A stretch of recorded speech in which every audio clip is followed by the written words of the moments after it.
QuadQuiz!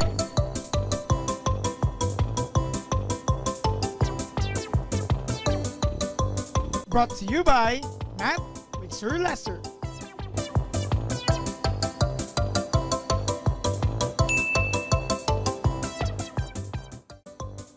There are 3 questions for this video, and you are to answer them in 15 seconds each. Are you ready? In 3, 2, 1. Let's have this given function. Question number 1. What is the vertex of the graph of the given function?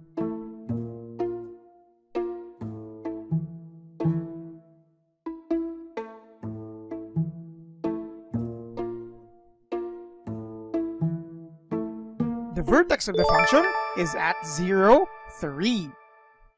Question number 2. The concavity of the graph opens in which direction?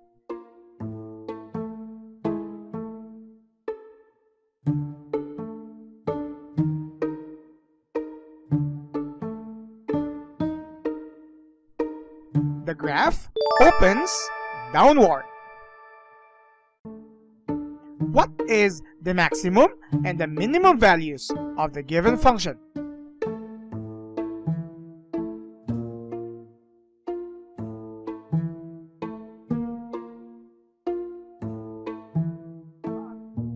The answers are, the maximum is 3 and the minimum is the negative infinity.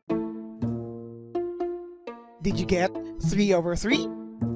If not, please continue viewing this video.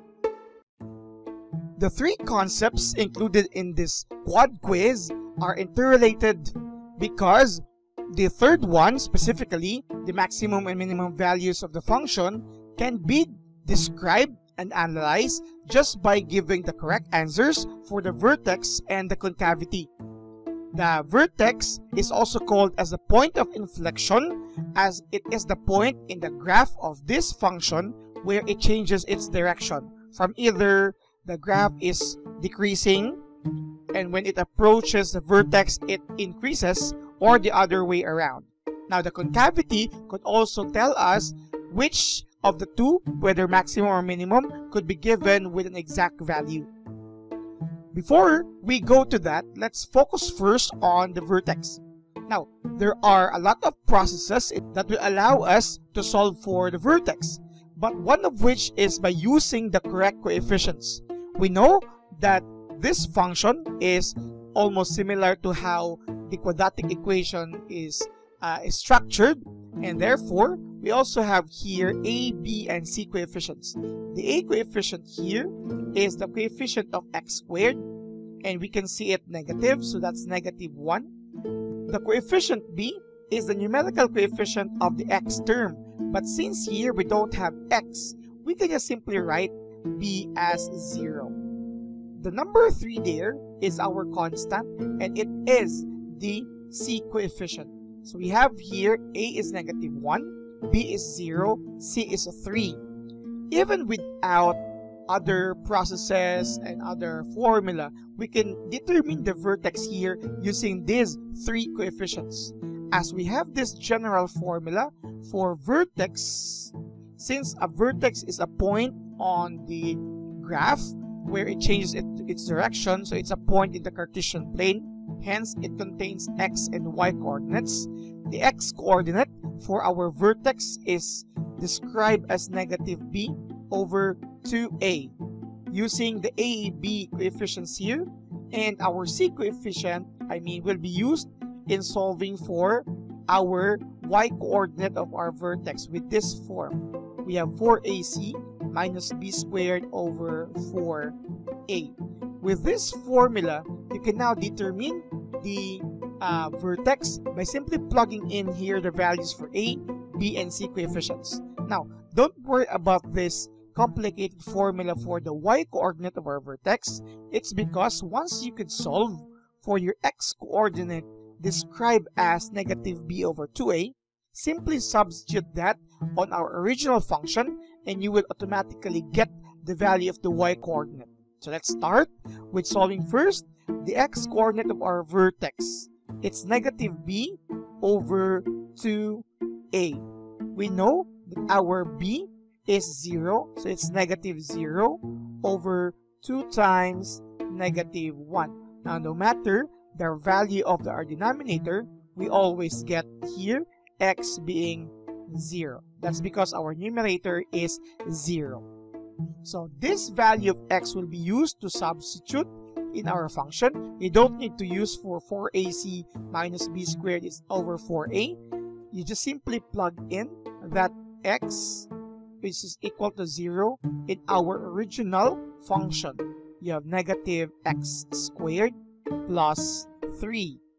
So you simply have it as f of 0, means you substitute your x as 0, so you have negative 0 squared plus 3, and you will get the value for f of 0, which again, this stands for the y-coordinate of our vertex being 3.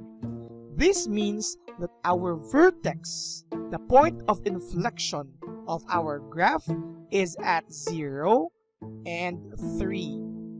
It's called again the point of inflection because your graph changes direction here. By the way, the graph of any quadratic function is also called as a parabola. It is a parabola. Let me have it here. Say, for example, this is our Cartesian plane. Okay, our graph is a parabolic graph. Could either be like this, as it opens upward, where the vertex is here. This is where it changes its direction. From it goes down or it decreases. Once it reaches this vertex, it goes up, it changes its direction. Or you could also have this graph here where your vertex is somewhere here. But since we have already identified the vertex at 0 and 3, so 0 for x, 1, 2, 3, this is your vertex here at 0 and 3. This vertex of ours also could give us either maximum or minimum value, but we are going to represent that once we could identify the concavity. In our previous portion of this video, we're able to give you the correct answer as to the concavity of this.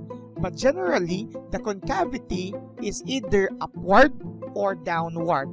It patterns on what is the value of our A coefficient here.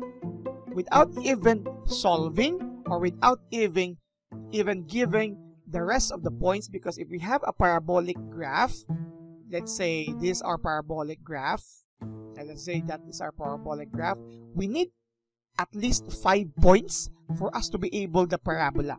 So even without those 4 other points, if our concern is only concavity, we can actually anchor it on our A coefficient, because our A coefficient, if it's greater than 0, we are sure that our graph opens upward. If our A is less than 0, our graph opens downward. These are the 2 hints that you need to be remembered. But of course, we can no longer get A is equal to 0. It cannot be, because if A is equal to 0, that would mean there's no x squared term, hence that is no longer a quadratic function, and we don't have a parabolic graph for that because it's a linear function, hence the graph is a line. So we don't have this, so only for these 2. Looking at our given, our A coefficient is -1, so it fits here. This would mean that we are sure that it should open downward. Again, just by a rough estimate, without other points, our graph may look like this. And this extends further down. In short, our graph opens downward. Again, this is given by the A coefficient as it is less than 0 or negative integer. Now, again, the point here, the vertex is our point of inflection because this is where it changes its direction. From here to there, from left to right, our graph is actually increasing. Once we reach that point, our vertex, it now changes its direction there. Now, for these 2 details, these are very important in determining the maximum and minimum values. Now, the maximum and the minimum values of our function refers to the value of f of x or our y-axis. Take note, this is our y-axis. Of course, this is our x-axis, right? In our Cartesian plane. We are going to examine here the possible values of our y, or also known as our f of x. Now, if you're going to look closely, vertically, because this is our y-axis, it's the vertical axis here, we could see that from here to there, this is the movement of our graph. From this portion, from left to right, it increases, but once it reaches this point, our vertex, it stopped there, and it goes down again. It goes up. Once it reached our vertex, it goes down again. But once it goes down, similar to here, it doesn't end as it extends further. When we look at the graph, we could see that our graph stops here, but it did not stop at the bottom. Here's the hint. If our graph, and we are sure of it already, that it opens downward, one of the two items here is already given as infinity. And for this case, since it opens downward and it doesn't end as it extends further, it's the minimum that is actually infinity. But not just infinity, more specifically, negative infinity.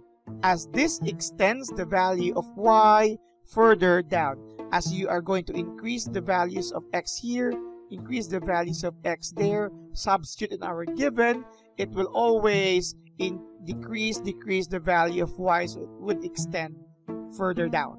However, for our maximum, it stops here. Okay, this is now the point of our vertex.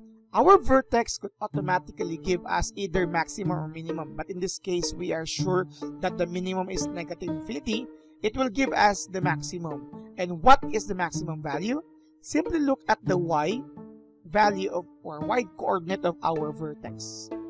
Once you will get the y value of your vertex, ensure that it opens downward, or the graph opens downward, that automatically is your maximum value. Because then again, that is the value of y where our graph stops and then changes its direction.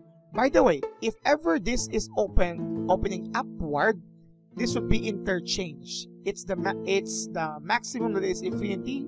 It should be positive infinity as it opens upward. And it's the 3 here, the y coordinate will become our minimum. This is why these three things are interrelated to one another. The use of the vertex, once you get your x coordinate and plug in to get your y, that y could be either maximum or minimum depending on the opening of your concavity. These are the answers for the questions for this QuadQuiz. Subscribe now!